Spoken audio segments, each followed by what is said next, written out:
Programa 8. La vida política y económica de Nueva España en el siglo XVII. En este programa identificarás y analizarás el papel de las corporaciones en Nueva España durante el siglo XVII. Si entendemos por corporaciones los grupos habitantes que de una forma u otra se juntan para defender intereses comunes, hay corporaciones civiles que son los gremios profesionales, por ejemplo, el gremio de los doradores, de los joyeros, de los curtidores, de los libreros, pero también hay gremios o corporaciones, mejor dicho, religiosas, como son las cofradías, que son especies de asociaciones de gente que rinde culto a un determinado santo, por lo regular un santo de la parroquia o un santo al que tienen una devoción particular, y estas asociaciones ven por el bien de las familias y de los miembros de estas cofradías. Por ejemplo, si muere un cofrade, la familia recibe algo de dinero, la viuda y los hijos, para dotar a las hijas, para que los hijos aprendan oficios, pero también la cofradía se encarga del sepelio, el ataúd, las misas y todo lo que viene alrededor de esta circunstancia. Para una enfermedad es lo mismo, si hay una necesidad de dinero también. Y la cofradía, por ejemplo, tiene su fiesta cada año a su santo patrón, tiene sus trajes especiales, un altar en una iglesia. Entonces tenemos estas corporaciones, cofradías religiosas, gremios también. Los gremios tienen también su santo patrón, pero también hay grupos más importantes como es el Consulado de México, que es el grupo de grandes comerciantes de la Ciudad de México. Más tarde habrá otros consulados en la Nueva España en el siglo XVIII, y ellos controlan, por ejemplo, todo el comercio con España, pero también con Filipinas a partir de 1565, cuando se abre la ruta más o menos regular de Nueva España a Filipinas. Los comerciantes de la Ciudad de México también son los que monopolizan, si quieren, el tráfico de mercancías que vienen de un lado u otro. Las corporaciones eran asociaciones civiles y eclesiásticas. Algunas corporaciones civiles se basaban en las relaciones comerciales, como el Consulado de Comerciantes de la Ciudad de México, en la práctica de un mismo oficio como los gremios de artesanos y en los intereses políticos como las audiencias. Por otro lado, las corporaciones eclesiásticas comprendían agrupaciones como las órdenes religiosas o el Tribunal del Santo Oficio. La sociedad novohispana, como todas las sociedades antiguas de los siglos, desde la Edad Media hasta el siglo XIX, son sociedades donde el individuo no tiene la importancia que tiene actualmente. Son sociedades que funcionan a partir de grupos, de familias, de estirpes, de dinastías, pero en el nivel social normal de la vida diaria, todo el mundo pertenece a un grupo, a una corporación o un gremio, una cofradía. Entonces, es una manera de vivir en sociedad, pero sin que el individuo esté solo. No es ni bueno ni malo. Así funcionó la sociedad en todos nuestros países hasta el siglo XVIII en Europa y hasta el siglo XIX en la mayoría de los países. Actualmente todavía hay sociedades donde el aspecto corporativista, gremial, digamos en el mundo actual, sindical, es sumamente importante. Entonces, es una sociedad que se puede comprender a partir de grupos, órdenes religiosas, audiencia, jueces, funcionarios reales, cofradías, consulado, grupos determinado. Esto no impide que los individuos hayan existido y se hayan desempeñado con una libertad mucho mayor que la nuestra.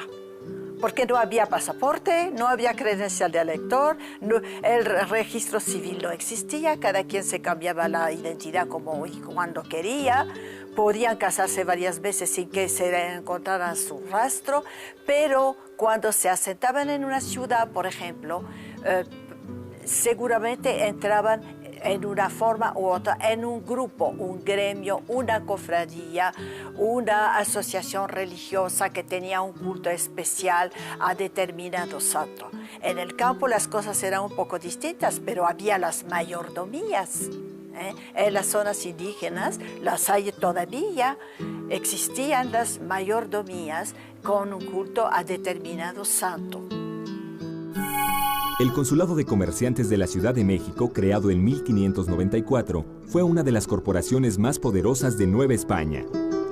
Debido al dominio que sus agremiados ejercieron sobre la distribución de las mercancías procedentes de Europa y Asia, así como del financiamiento para la producción y comercialización de la plata y de otros bienes de gran demanda, este consulado controló la vida económica virreinal.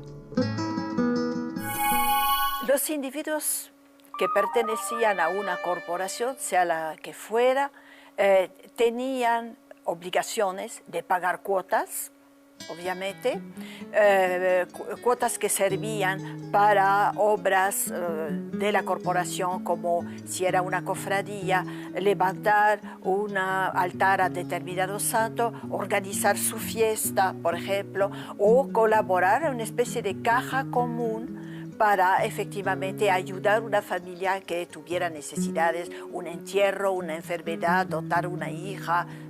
Entonces, es finalmente el antecedente de un sindicato, es el espíritu de estas corporaciones. Ahora, en el consulado era lo mismo, se prestaban dinero, tenían intereses comunes que podían defender frente a otras instancias oficiales como la audiencia, un cabildo, que era el cabildo como tenemos actualmente en los pueblos, ¿no? En cualquier municipio. Entonces, tenían intereses comunes y se defendían, se protegían. Eso obviamente originaba peleas porque había rivalidades, desde luego. Pero el individuo no estaba solo, pertenecía a estos grupos. Tenía obligaciones de pagar de su persona. En las mayordomías indígenas, por ejemplo, el mayordomo tenía que pagar la fiesta del patrono hasta la fecha, lo cual representa gastos muy cuantiosos. Y en las demás corporaciones también había obligación. El caso de las órdenes religiosas, pues los religiosos como obligación tenían que cumplir con sus votos. Obediencia, pobreza, castidad y en el caso de las mujeres, clausura. Bueno, pero también estaban asegurando su vida.